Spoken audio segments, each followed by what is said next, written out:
नहमदुहु व नसल्ली अला रसूलिन नबिय्यिल करीम अम्मा बाद फ़ौज़ बिल्लाहि मिनश शैतानिर रजीम बिस्मिल्लाहिर रहमानिर रहीम।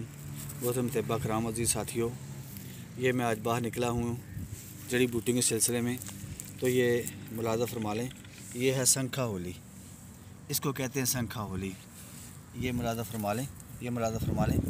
इसके फूल जो होते हैं, ये मुलाज़ा फरमाएँ, इसके फूल जो होते हैं ये यानी कि छोटे होते हैं बनिस्बत हरनखुरी के।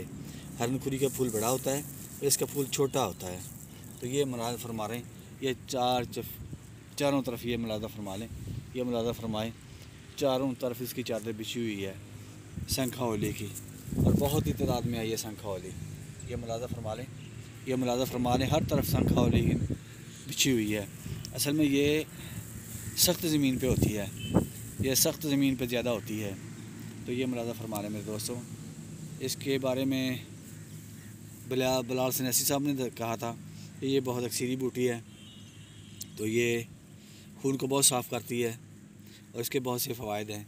तो मैं इसकी वीडियो बनाने निकला था, तो चंद एक और बूटी जो वीडियो बनाऊँगा इंशाल्लाह वो भी आखिर में पेश करूँगा। अस्सलाम वालेकुम रहमतुल्लाहि व बरकातुहू।